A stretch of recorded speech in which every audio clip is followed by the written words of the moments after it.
Buenas noches, señoras, señores, bienvenidos, un gusto enorme. Gracias al arquitecto Jorge Molina Carballo, que conversa con nosotros hoy en la tarde, hoy en la noche. Jorge es un hombre que tiene mucha experiencia en la cuestión ambiental, en el manejo de políticas, incluso públicas, para preservar el medio ambiente y mantenerlo. Jorge, estamos viviendo un momento aciago en todo el mundo. Claro que ahora las redes sociales, la comunicación nos lleva a conocer inmediatamente qué es lo que sucede. Hace años posiblemente no teníamos esta conexión.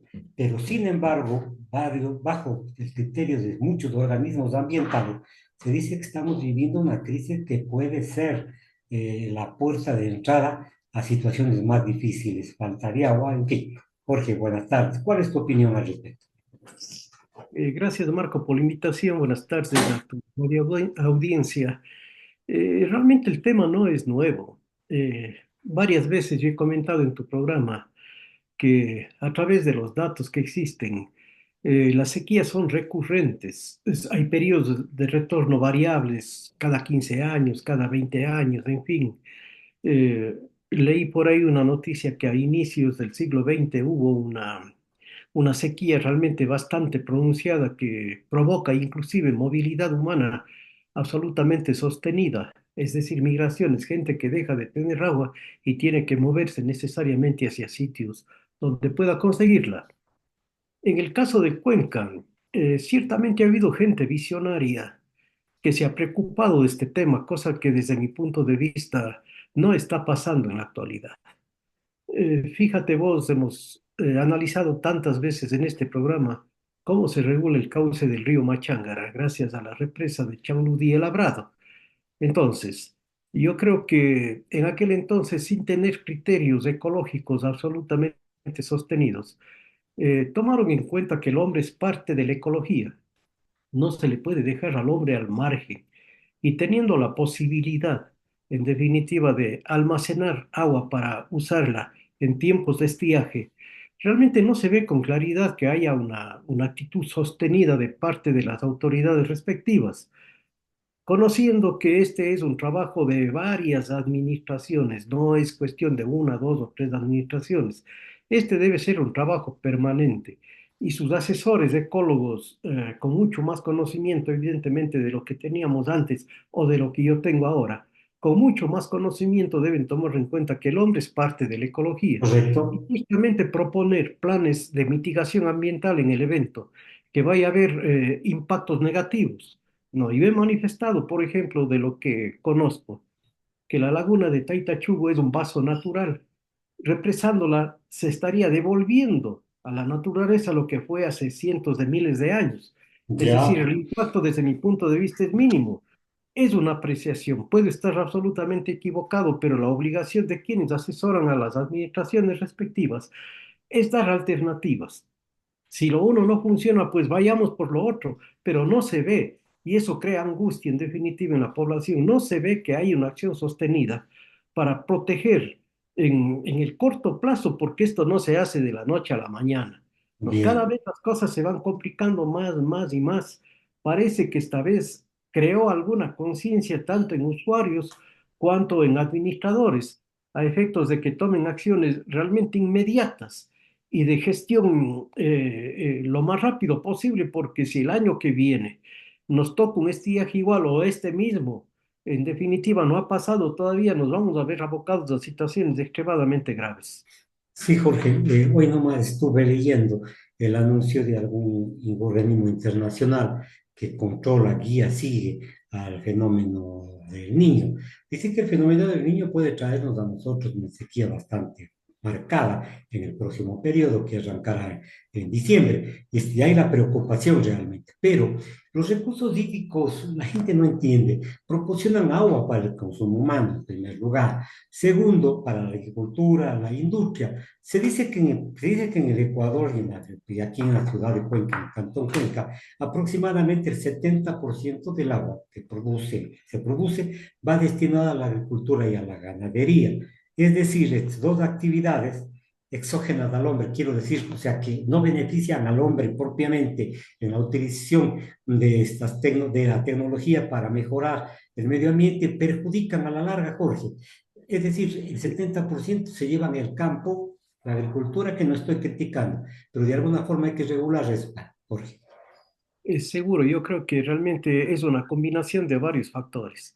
Si permitimos realmente que la frontera agrícola avance de manera absolutamente sostenida, indiscriminada, se toma diferentes sectores que son los recursos que tenemos, nuestras alcancías de agua, para entendernos, Ya, los famosos humedales, ¿no es cierto? Si se va tomando ese territorio y se va introduciendo agricultura, ciertamente estamos perdiendo la posibilidad, todos, no solo esos agricultores, sino todos, todos, de que en un momento determinado nos quedemos sin el recurso de agua. Por otro lado, la acción antrópica, no solo en la agricultura, sino en la construcción, se ve en definitiva ahora, ¿no? Desde hace algunos años vemos cómo avanza la urbanización prácticamente del Cajas, y no exagero al decir urbanización. Se exhiben en las redes ahora sitios de vacaciones, sitios de alquiler de vivienda para ir al cerro, en fin. ¿Quién permitió aquello? ¿A claro, dónde están yendo esos desperdicios? ¿Se los está tratando adecuadamente? Es decir, hay un silencio absoluto de las autoridades que no implementan ni el control ni nos avisan qué tipo de plan de mitigación han obligado a realizar a estas empresas, a estos ciudadanos que simplemente se han tomado el territorio. Y eso es contagioso. A lo largo de la carretera que pasa por el Cajas, por la que nos vamos toda la vida, o desde hace unos años nos vamos a la costa, vemos cómo a los costados de esa carretera se han puesto paradores, restaurantes, sitios turísticos, una cantidad de cosas. Ciertamente el paisaje es una maravilla y para aprovecharle turísticamente, pero no caen en cuenta el daño que causan al ecosistema, porque es área de recarga hídrica. Y correcto. los mismos desechos orgánicos e inorgánicos, ¿qué tipo de tratamiento están dando? ¿Cómo les obligan realmente a que devuelvan el agua que usan en condiciones adecuadas a la naturaleza? De ahí captamos las aguas que se potabilizan en la planta del cebollar. No, no nos dicen absolutamente nada y el silencio realmente a mí me tiene absolutamente preocupado. O no hay un programa sostenido o no saben qué hacer o simplemente no les da la regalada gana de conectarse con quienes somos sus electores. Ellos son nuestros mandantes y tenemos el derecho, en definitiva, de estar absolutamente informados. Esa incertidumbre definitivamente es absolutamente perniciosa desde mi punto de vista. Bien, Jorge, sí, yo creo que se escapa al control urbano. Acá hemos conversado con el doctor Orellana, que es de la municipalidad, que es del medio ambiente, en fin, pero en algún momento son voces aisladas, no hay una política seria implementada por parte del gobierno cantonal, rebasan, yo creo que en anteriores oportunidades, las administraciones se otorgaron permisos, en fin, y ahí viene, ahora habrá que averiguar cómo se dieron esos permisos. Pero sin embargo, ampliando un poco más del panorama, sí, una laguna puede aportar como reserva de agua, pero existen otras lagunas, existen otras fuentes de provisión de agua para la ciudad de Cuenca, que sería increíblemente positivo que puedan ir regulando, así como tú dijiste, en la represa de Labrado, puedes regularse el flujo. ¿Cómo podemos hacer entonces acá? ¿Cuál sería el llamado como ciudadano, como gerente de etapa, como arquitecto, como un conocedor del medio ambiente, Jorge? Que se tome en serio definitivamente la provisión de agua potable a la ciudad. Hay técnicos que nos han explicado con absoluta claridad que se puede aprovechar agua subterránea inclusive, pero esto debe ser utilizado a través de bombeo, imagino, porque está en la parte baja de la ciudad y necesitamos evidentemente tratar desde lo alto para que por gravedad se pueda distribuir. De lo contrario, realmente sería inútil tener ese recurso sin que se lo lleve a potabilizar. Esa Correcto. es una alternativa absolutamente interesante que se la viene comentando y hablando desde hace algunos años, pero nadie hace absolutamente nada para emprender un programa de recuperación y de utilización de esos humedales interiores, ¿no es cierto?, que están en la parte baja, especialmente en la cuenca del río Tarqui. Ya. Entonces, Hay varias alternativas desde mi punto de vista. A veces topamos, evidentemente, y conocemos que hay criterios de ingenieros especialistas en ecología que se oponen a cierto tipo de manejo. Por eso yo dije hace un rato y voy a repetir, ellos tienen la obligación de entregar alternativas. No, no se No, no puede oponerse simplemente. por oponerse, sino brindar la alternativa. Bueno, yo creo que deben tener razón. En muchos de los aspectos que mencionan deben tener mucha razón. No digo que estén actuando con irresponsabilidad, en definitiva. Deben tener razón, pero dentro de la responsabilidad deben emprender en acciones de mitigación o hacer propuestas que sean viables, que garanticen la dotación del consumo de agua potable para el ser humano. Repito, el hombre es el factor fundamental de la ecología. De no ser así, vamos a ser una especie en extinción. Bien, ahora, parece que el desarrollo de la ciudad es inorgánico, el desarrollo de nuestra querida cuenca parece que no está sujeto a ciertos controles municipales, a pesar de los esfuerzos que podrán hacerlo. Pero tenemos también nosotros otra situación que vos como arquitecto conoces, el crecimiento demográfico y el crecimiento de la ciudad o de las parroquias también del Cantón Cuenca, que hacen que cada vez el agua, el recurso agua, que es fundamental para el ser humano, escasee. ¿Qué tenemos que hacer, Jorge, en las parroquias rurales, urbanas, para la preservación del agua? Cierren la llave, sí, sí, pero tenemos que tener medidas más claras, programas más concretos, Jorge. Bueno, aquí yo tengo mucha claridad en este sentido. Yo he sido concejal en varias oportunidades y hemos impulsado, por ejemplo, que se densifique la ciudad. Nos ha Ya, costado un trabajo enorme, ¿no es cierto? Algo se ha hecho, algo se logró conseguir, en donde realmente había una densidad absolutamente baja de habitantes por hectárea, ¿no? Con unos recursos que nos cuestan a todos. Estamos financiando realmente toda una infraestructura para servir a una, dos, cuatro, cinco familias, cuando en ese mismo espacio pueden haber 200 o 300 familias servidas de la misma infraestructura. Entonces hay que densificar ciertas áreas de la ciudad, con construcción de altura tal vez, evidentemente. Jorge, Ah, perdóname, Marco. con construcción en altura tal vez, Jorge, Exactamente, los terrenos exactamente. baldíos siendo ocupados. Y evidentemente hay que ocupar los terrenos baldíos. Hay una ordenanza que castiga el terreno desocupado, llamemos así, ¿no es cierto? Y algo se consigue de esa manera que se vaya construyendo. Pero es necesario entrar en planes de reestructuración parcelaria, en fin, para dar la suficiente área y que ahí se desarrollen edificios que den cabida a varias unidades habitacionales. Ya definitivamente esto vemos no de ahora. Este es un tema que prácticamente arranca desde la ejecución de la primera fase de los planes maestros. Se cambió la infraestructura del centro histórico, de áreas enormes de la ciudad, por no decir de toda la ciudad. Existen colectores marginales y tal, y nos damos el lujo, en definitiva, de seguir prohibiendo o de impedir. Yo no sé por qué causa, definitivamente parece que esto ya es una cosa, casi diría, de locos que no caen en cuenta en definitiva que la densificación es absolutamente Exacto. necesaria y obligatoria en este momento. Sin Ya, embargo, evidentemente, en los últimos tiempos hay una desconexión de los administradores. Créeme, Marcos, si vos me preguntas el nombre de tres concejales, no puedo dar. No, o sea, no sé quiénes también serán. pasan No, desapercibidos por su alejamiento a la colectividad. cuando ellos son los que tienen que estar proponiendo este tipo de situaciones, sin duda, ¿no? Entonces, uno entra en una especie de cuarto oscuro, no sabemos qué también estará pasando. El alcalde tiene un buen sistema de comunicar, es oportuno, comunica de manera adecuada, pero comunica, yo diría, en la coyuntura, ¿no? Es necesario que se comunique una situación sostenida de largo aliento, que en 3, 4 años tengamos la garantía de que un sistema de lagunas se han tratado de tal manera que sean nuestros depósitos y nuestra reserva natural para suministrarnos de agua para consumo humano. Sin Ya, embargo, pese a la crisis, oímos que hay un sistema aquí en las lagunas, en Dos Chorreras. Nadie sabe con detalle de qué mismo se trata, nadie sabe si está financiado, si no está financiado, cuándo va a arrancar, a qué nivel de estudios está o es pura idea, como Claro, dicen los muchachos, pura idea. pura idea. Entonces, necesitamos tener certezas y todos, ¿no es cierto?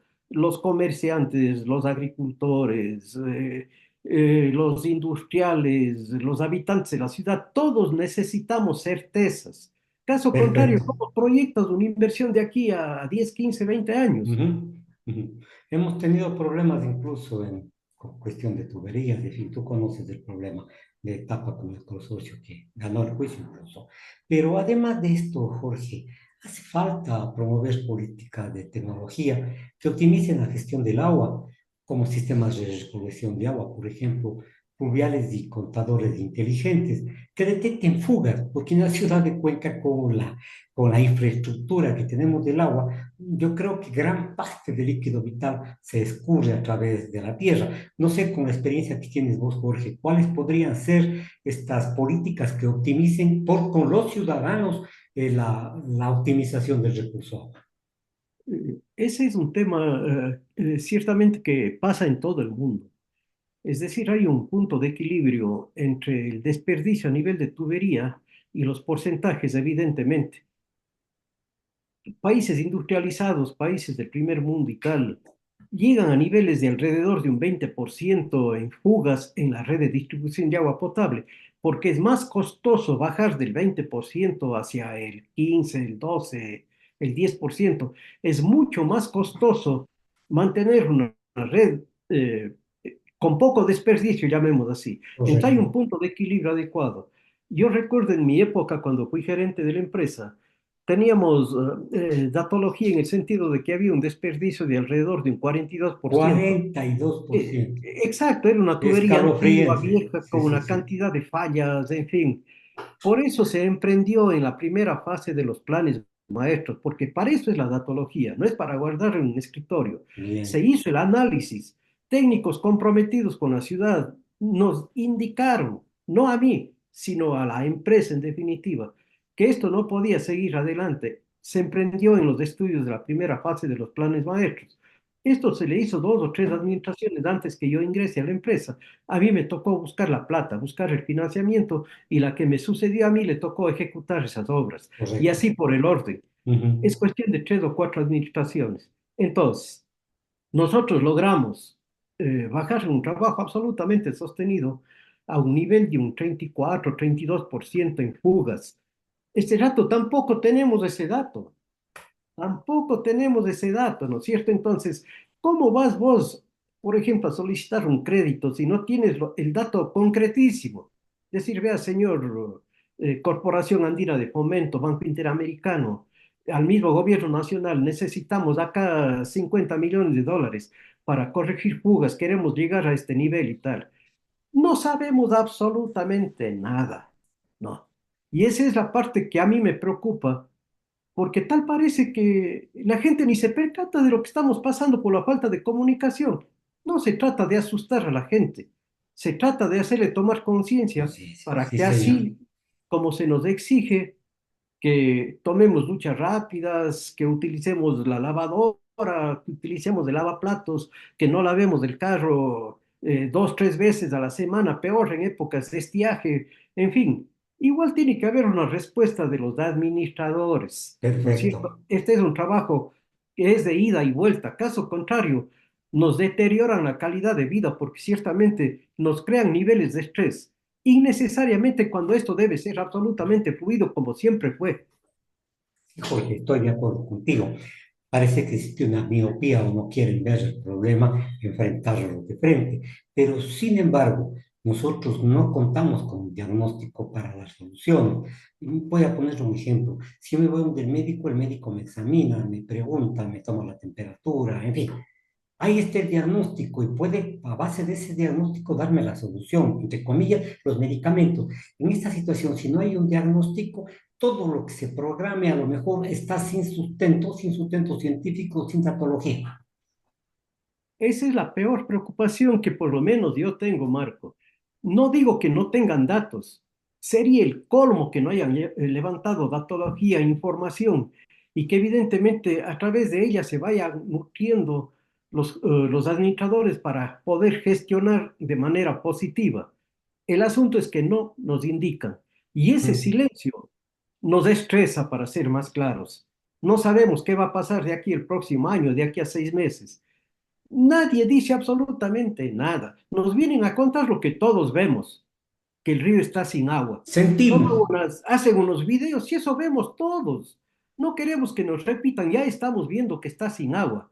No, qué triste ver a los ríos de Cuenca hace una semana con un hilo prácticamente ínfimo de agua y qué maravilla verles ahora nuevamente recuperados en alguna medida. Eso vemos todos, no hace falta que nos digan, oigan, el río está sin agua. No, hace falta que nos digan cómo vamos a tener el cauce regulado de Correcto. manera permanente, Sí, ¿no? señor. Y esa respuesta no tenemos. Entonces ahí vienen las dudas. Es posible, no me cabe en la cabeza, en definitiva, pensar que no tengan información, que no tengan datología. De lo contrario, ¿cómo están trabajando? Sí, pues. Están trabajando de una manera empírica. Ahora, sumamos a esto el desperdicio del agua, la utilización dolosa del agua. Quiero decir, conozco de datos que muchas personas se roban el agua, se gustan el agua. Es decir, pues de alguna forma están perjudicando a la ciudadanía y a la etapa. ¿Existe un control sobre eso, Jorge? ¿Podríamos decir que sí pueden controlar el robo del agua? Esas pérdidas negras o magras. Y yo creo que en el área urbana consolidada, sin duda que tenemos unas coberturas superiores al 90% con Ya, medidor, ¿no es cierto? Ciertamente, si hablamos de un 6, 8% realmente que no tengan agua potable, será porque están las casas o los terrenos abandonados, alguna cosa, pero quienes nos nutrimos de agua potable, por lo menos yo creo que en Cuenca esa parte es absolutamente positiva. Sí ya, qué tenemos bueno. nivel de utilización del medidor de agua. Eso no ocurre o no ocurría en sistemas más bien comunitarios, ¿no es cierto? Donde mucha gente prácticamente hacía conducciones clandestinas para regar sus suelos y tal. Sectores que realmente no controla etapa, ¿no? Esa situación nosotros sí habíamos detectado y les habíamos advertido a gente del proyecto Nero, habían otros proyectos que ya no les tengo en la cabeza que no controlaban adecuadamente la distribución de Ya, agua, tratada. en unos casos tratada y en otros con niveles de potabilización adecuados. Ya. Bien, ahora Jorge, por otro lado, la comunidad, la gente, las personas tenemos la obligación de cuidar el agua, pero ¿qué significa, cómo agrava la, significativamente cómo agrava el problema del agua la cantidad de desechos enviados a los vertederos? Eso también es un grave problema que tampoco creo que está controlado en el Cantón Cuenca, al menos en las alturas que rodean Cuenca, a pesar de la lucha sistemática que se ha realizado. Tú dices que incluso acampan en la serranía, en los cerros, de ti, pero ¿a dónde van esos desechos? Y eso también contamina el agua, que causa más problema para la potabilización, fijo. Bueno, afortunadamente, desde la primera fase de los planes maestros, Etapa cuenta con un laboratorio de primerísimo orden que funciona precisamente en donde están ubicadas las lagunas de estabilización. Y Ya, entiendo que permanentemente hacen muestreos de la cantidad de bacterias disueltas en el agua a nivel de la captación y evidentemente a nivel de las plantas de potabilización.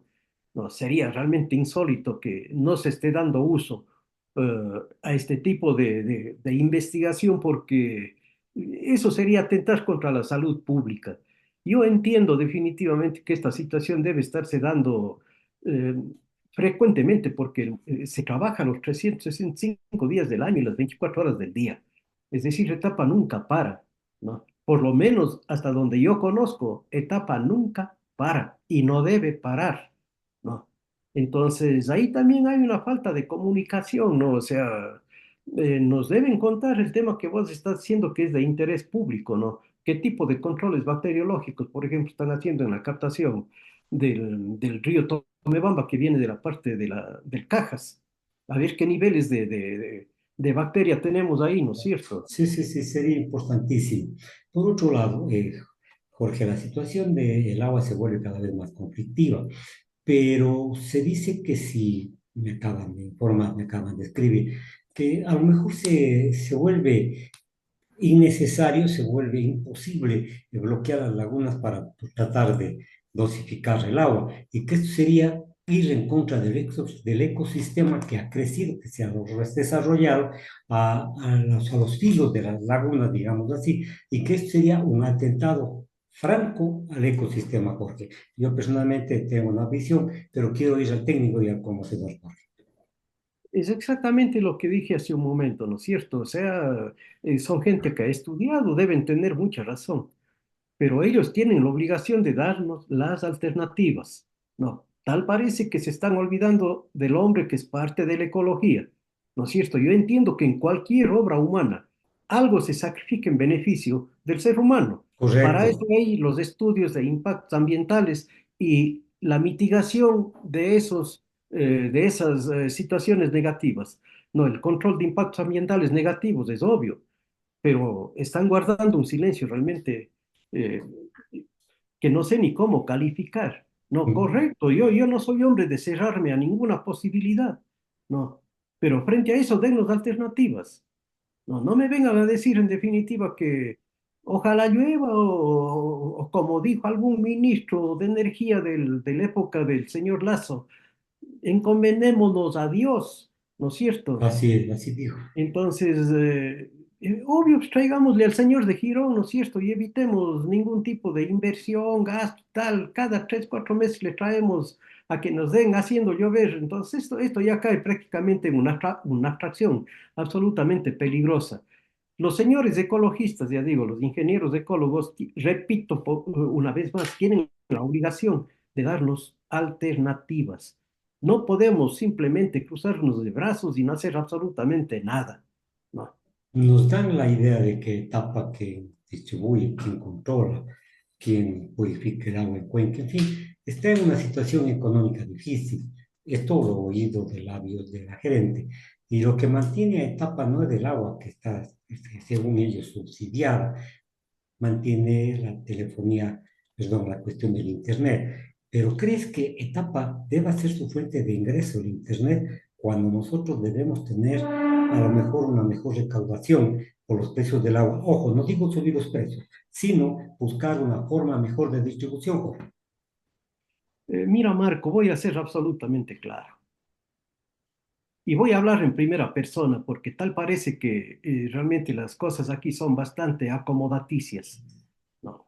Al fin, como te digo, la paciencia también se agota. No.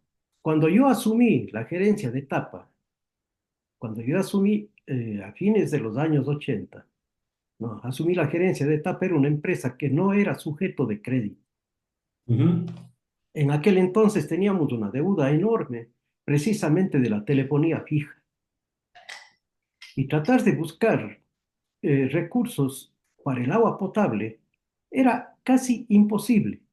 Entonces empezamos por donde teníamos que empezar. No, molestar por todo lado si quieres, gestionar, trabajar, moverse, para que el gobierno de aquel entonces, que era el gobierno del doctor Borja, asuma la deuda externa de la telefonía de etapa. Ujú. Y en los primeros 6, 8 meses de mi gestión se absorbió la deuda, pero yendo a trabajar como Dios manda, como dicen. Yo vivía la mitad de la semana en Quito y la mitad acá. No, Ya. yo no puedo entrar a calentar el puesto en definitiva y que otros me den haciendo las cosas. Hay que ir directamente y afrontar. Hay que tomarle al toro por los cuernos.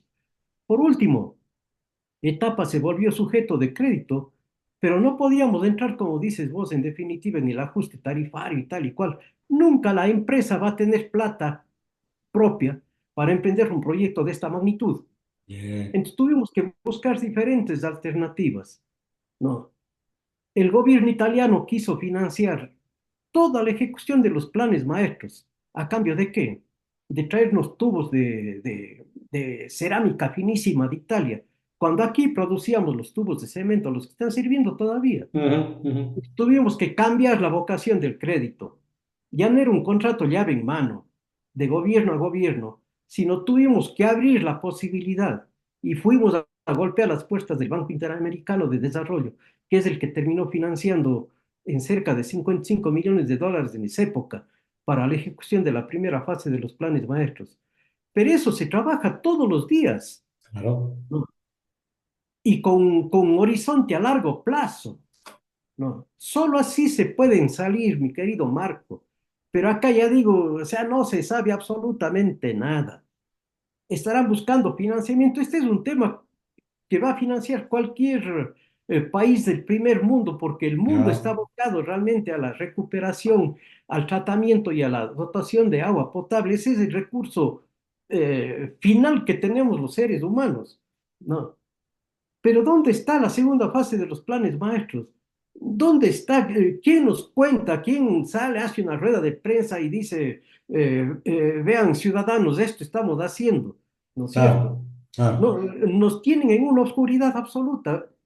Tú eres periodista, Marco, ¿alguna vez has oído qué va a ser etapa, por ejemplo, en los próximos 3, 4, 5 años? Nadie Sin- sabe, Sinceramente nadie sabe. no he oído porque no se ha dicho, no se ha producido. En esta circunstancia ya debía haber salido la señora gerente a decir, calma, esto estamos haciendo, así estamos trabajando en beneficio de la comunidad de la ciudad. Este es un proyecto que va a durar 3, 4, 5, 6 años. Mientras tanto, en el intervalo vamos a hacer esto como obras emergentes. Correcto. Algo ahí que quería trasvasarse agua de la planta de Tixán hacia el Cebollar. Perfecto, perfecto. Pero eso es un porcentaje mínimo. Mínimo. Exacto, está bien que lo hagan, pero ¿y qué más? ¿Qué más? ¿No es cierto? No Bien, podemos seguir esperando realmente que realmente San Pedro abra las llaves y se recarguen las zonas de, perdón, la redundancia de recarga hídrica. Hay que actuar bien. para ayer, como te dije en el anterior programa. Bien, ahora, para ser positivos, contribuir con la colectividad. Tú has señalado de los créditos internacionales de la gestión que se realiza para conseguir los dinero. ¿Podría ser una recomendación esa? Y la otra recomendación podría ser que se actualicen los estudios. Necesariamente tenemos que empezar por los estudios, completar los que sean, empezar otros, hacer los planes de prefactibilidad y proyectar para no castigar con la tarifa, proyectar los créditos a 20, 25, 30 años. Esa es la forma de trabajar por la comunidad a la que se deben los administradores. Esto que digan que ya veremos, que sí van a tener plata, que vamos a ajustar la tarifa, eso es cuento.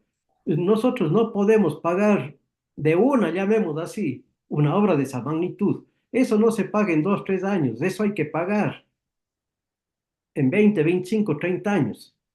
Es Bien, clarísimo el tema, es clarísimo, pero parece que andan más perdidos que torero en Suecia, como dice alguna canción. correcto. Jorge Molina Carvalho, excelente de etapa, es concejal en varias ocasiones del Cantón Cuenca, conversó con nosotros. Espero que esta conversación sea positiva y abra los ojos a quienes están administrando etapa y la gestión del Cantón Cuenca. Muchas gracias, Jorge. Ya conversaremos, pero la próxima vez que te invito vamos a conversar de política, de Con las todo de... gusto, mi querido Correcto. Marco. Un gusto Jorge, saludarte y a tu audiencia. gracias, muy amable. Buenas tardes, señoras y señores. Chao.